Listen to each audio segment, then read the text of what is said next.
Hajime Maste dan Arega Abimael Tomoshimasu. Watashi wa Manajemento Perhotelan A Kurasa no Gakusai desu. Indonesia no Bandon Sunshin desu. Senegapi wa Nisenana Nen Sangatsu Yukyonichi desu. Sumi wa Badminton desu. Yasumi no hi wa Yoku Badminton Oshitari. Yukuri Sugoshitari Shimasu. Dojo Yoroshiku onegaishimasu. Jadi di sini saya akan menjelaskan atau menjawab soal UAS dari Sensei Andini.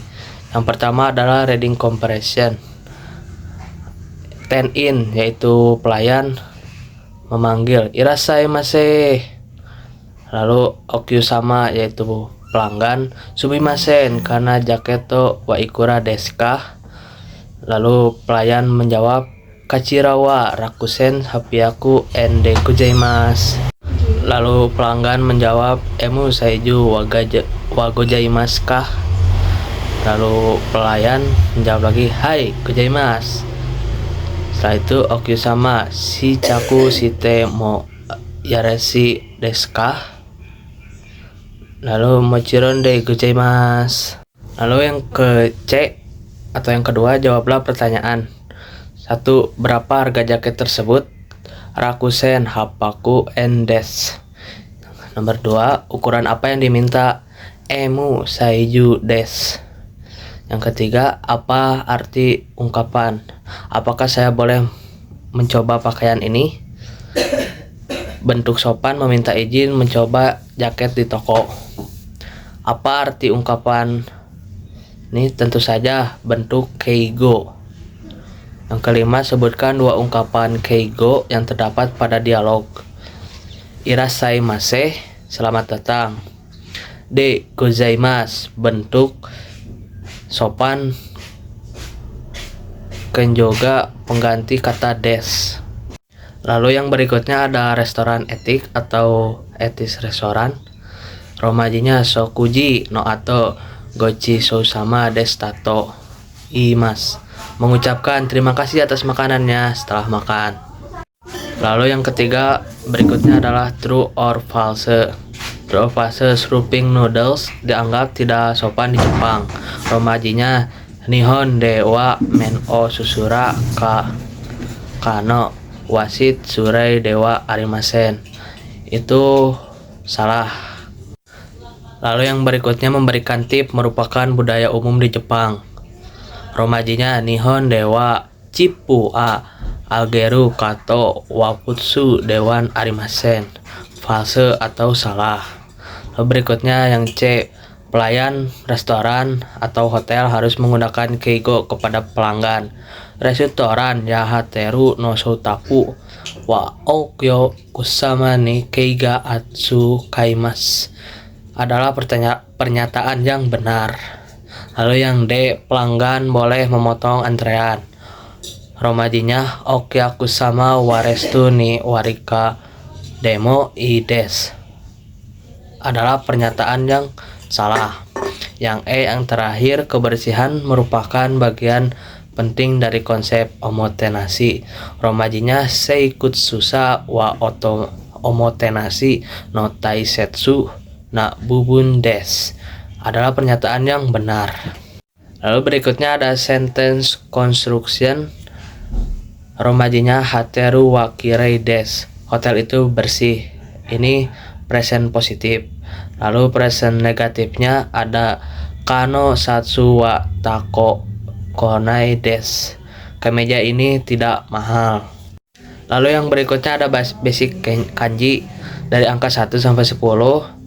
Ichi, ni, san, si atau yon, go, roku, shichi, nana, hachi, kyu, ju.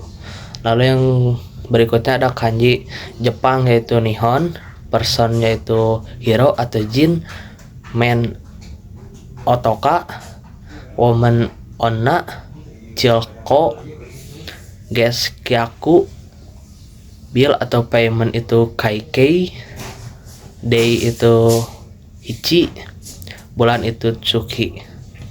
Lalu berikutnya adalah seminar guest lecture reflection dari Sensei Emi, Sensei Hiroshi Sanaga, dan Sensei Wima Rikimaru. Omotenasi Jepang dari sudut pandang orang Indonesia. Poin pentingnya omotenasi adalah melayani dengan ketulusan hati, tanpa kepura-puraan, tanpa pamrih, tanpa tip, dan berfokus pada antisipasi kebutuhan tamu, serta perhatian pada detail kecil. Contohnya, menyajikan minuman sesuai musim, dan memberikan catatan tulisan yang ramah. Hal barunya, omotenasi bukan sekadar strategi bisnis atau melainkan budaya sehari-hari masyarakat Jepang, mulai dari hubungan bertetangga hingga ketetapan waktu transportasi. Manfaat untuk hospitality itu mengajarkan pentingnya kepekaan emosional dan empati untuk membaca kebutuhan tamu sebelum diminta guna meningkatkan kepuasan dan loyalitas mereka. Lalu yang berikutnya ada How Omotenashi Changed International Student Lives in Fukuoka. Poin penting dari Omotenashi Changed International Student Lives in Fukuoka yaitu menanggapi masalah mahasiswa asing di Fukuoka yang stres dan kesepian. Di Sanagasan membantu komunitas sukarela mereka mendampingi mahasiswa lewat media sosial serta mengadakan berbagai festival dan wisata budaya agar mahasiswa merasa memiliki keluarga baru. Hal barunya yaitu omotenasi tidak terbatas pada industri komersial, hotel atau restoran, tetapi bisa diwujudkan dalam bentuk kepedulian sosial untuk membantu adaptasi budaya dan mengatasi rasa rindu rumah yang disebut homesick. Manfaat untuk hospitality: melatih keterampilan cross-cultural hospitality, keramahan lintas budaya untuk menciptakan lingkungan yang inklusif, aman, dan nyaman bagi tamu asing dan berbagai latar belakang. Lalu berikutnya ada Teaching of Sado. Poin penting dari Teaching of Sado, materi ini menjelaskan bahwa omotenasi atau pelayanan khas Jepang berakar dari filosofi upacara minum teh tradisional Chanoyu atau Sado. Dalam industri perhotelan, pelayanan bukan sekadar urusan teknis, melainkan seni ketulusan hati yang bertumpu pada poin-poin berikut. Yang pertama, pelayanan terbaik didasari oleh kejernihan hati, ketenangan pikiran, dan rasa hormat yang tulus, bukan sekadar penampilan luar.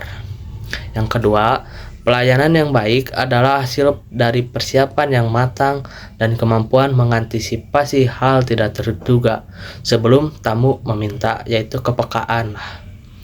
Yang ketiganya, berpegang pada prinsip Ichigo Ichi yang mengingatkan untuk menghargai setiap pertemuan dengan tamu karena momen tersebut tidak akan terulang lagi. Yang keempat, mengutamakan empati tinggi dengan memberikan apa yang benar-benar dibutuhkan oleh tamu secara personal. Lalu ada hal baru dari Teaching of Sado yang diperoleh adalah pemahaman bahwa budaya kerja profesional di Jepang sangat dipengaruhi oleh tradisi kuno. Data juga membuktikan bahwa sikap tulus dan penuh perhatian ini menjadi nilai jual tertinggi sekaligus kualitas yang paling dihargai dari pekerja industri akomodasi Jepang. Manfaat untuk hospitality: materi bidang hospitality adalah memberikan paduan bahwa manajemen hotel yang sukses harus mampu mengadukan antara persiapan operasional yang presisi dan pendekatan pelayanan yang penuh empati guna menciptakan pengalaman terbaik bagi tamu. Selama 1 semester saya belajar tentang bahasa Jepang, saya memiliki kesan untuk mata kuliah ini. Mengikuti mata kuliah Jepang for Daily Comparison and Hospitality memberikan banyak pengalaman berharga. Saya belajar bagaimana Jepang tidak hanya digunakan sebagai alat komunikasi sehari-hari, tetapi juga mencerminkan budaya hormat dan pelayanan yang sangat mendalam melalui konsep omotenashi. Memahami perbedaan tata bahasa, cara menyambut tamu, hingga etika makan dan berbelanja membuat saya lebih menghargai kebudayaan Jepang yang sangat tertib dan santun. Lalu berikutnya ada harapan saya ke depan. Semoga ilmu dan keterampilan bahasa yang sudah dipelajari ini bisa terus dipraktikkan agar tidak lupa. Saya juga berharap pemahaman tentang etika hospitality ini dapat diterapkan dalam dunia kerja nyata. Terutama etika harus berinteraksi langsung atau memberikan pelayanan terbaik kepada masyarakat maupun tamu dan berbagai latar belakang budaya. Itu selanjutnya saya terima kasih kepada Sensei Andini telah mengajar saya, memberikan ilmu yang baru saya dapati dari dunia perkuliahan ini. Semoga sehat selalu dan terus semangat memberikan ilmu kepada yang lainnya. Terima kasih. Arigato gozaimasu.